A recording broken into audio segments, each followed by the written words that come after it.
আজকে বানিয়েছি আমের চাটনি। দেখতে থাকুন আমার রেসিপিটা আমি কিভাবে বানিয়েছি। এইটা আমি শেষ পাতে কিন্তু পরিবেশন করে দেবো। খেতে কিন্তু অসাধারণ লাগবে। যদি আমার এই রেসিপিটা ভালো লেগে থাকে তাহলে আমার চ্যানেলে লাইক, শেয়ার, কমেন্ট ও সাবস্ক্রাইব করে দেওয়ার অনুরোধ রইল। নমস্কার বন্ধুরা, কুকিং অর্পিতাতে আপনাদের সবাইকে স্বাগত জানাই। আশা করি আপনারা সবাই ভালো আছেন। আমি আজকে বানাচ্ছি আমের চাটনি।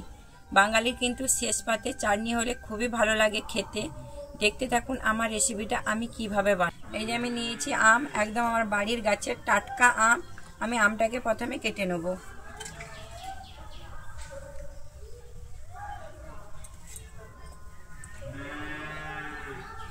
আমি কিন্তু ছাল সমেতই বানাবো।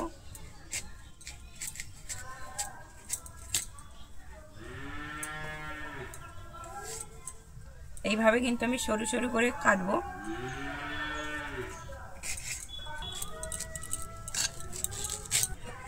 আমি আমটা কেটে পরিষ্কারভাবে আমি ধুয়ে নিয়েছি। আমি উনুনে কড়া বসিয়েছি। আমি কড়াইতে জল দিয়েছি। আমার জলটা উষ্ণ গরম হয়ে গেছে। আমি প্রথমে কিন্তু আমগুলোকে হালকা ভাপিয়ে নেব।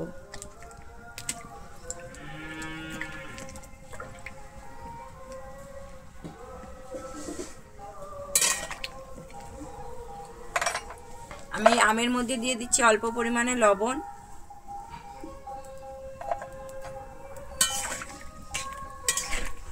আমি আমটা কিন্তু 3 থেকে 4 মিনিটের মতো হতে সময় দেবো। আমি 3 মিনিট কিন্তু আমটা আমি হালকা ভাপিয়ে নিয়েছি। এবারে আমি আমটাকে তুলে নেব। আমি কিন্তু এই আমের জলটাকে ফেলে দেবো। এটা কিন্তু আমি আর ব্যবহার করব না।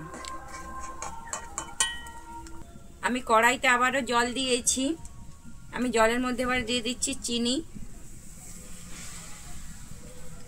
আমি চিনিটা দিয়ে কিন্তু আমি একটা রস বানিয়ে নেব প্রথমে।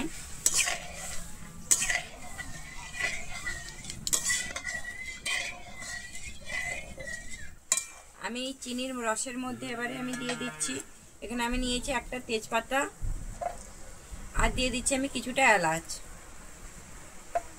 তেজপাতা আর এলাচটা দিলে কিন্তু সেন্টটা খুব ভালো উঠবে চাটনির। দিয়ে আমি কিন্তু এটাকে একটা রস বানিয়ে নেব। আমার কিন্তু রসটা সম্পূর্ণভাবে রেডি হয়ে গেছে।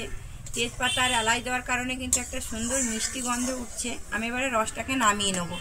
এর থেকে আমি কিন্তু আর বেশি গাঢ় করব না। আমি আবারও কড়াই বসিয়ে দিয়েছি। আমি কড়াইতে সর্ষে তেল দিয়েছি। আমি চাটনিটা কিন্তু সর্ষে তেলেই বানাবো। আমি প্রথমে এখানে দিয়ে দিচ্ছি 2টো শুকনো লঙ্কা। আমার শুকনো লঙ্কাটা ভাজা হয়ে গেছে। আমি এরপর এখানে দিয়ে দিচ্ছি 5 ফোড়ন। আমি এরপর এখানে দিচ্ছি কালো সর্ষে, আর দিচ্ছি আমি অল্প পরিমাণে পোস্ত।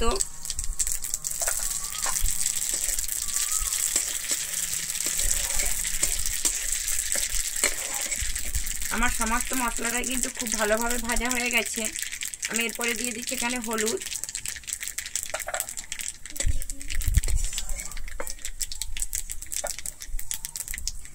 আমি এরপর এখানে যে রসটা তৈরি করেছিলাম রসটা দিয়ে দিচ্ছি।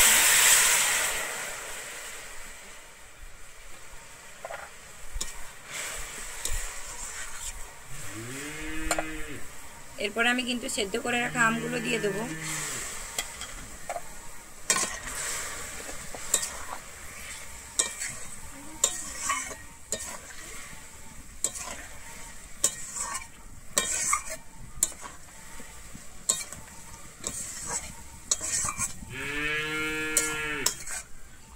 আমি যেহেতু সেদ্ধর সময় লবণ দিয়েছিলাম তাই জন্য আমি এখানে আবার অল্প পরিমাণে এখানে লবণ দিয়ে দিচ্ছি। আমি লবণটা দিয়ে আবার খুব ভালোভাবে মিশিয়ে নেব। এরপরে কিন্তু আমি এখানে হতে সময় দেবো 2 থেকে 3 মিনিটের জন্য। কিন্তু চাটনিটা এখানে 2 থেকে 3 মিনিটের জন্য কিন্তু ফুটিয়ে নিয়েছি। এর থেকে কিন্তু আর বেশি ফোটাবো না, তাহলে কিন্তু চাটনিটা এমনিতেই নামিয়ে দিলে ঠান্ডা হলে কিন্তু মোটা হয়ে যাবে। আমি এরপরে নামিয়ে নিচ্ছি।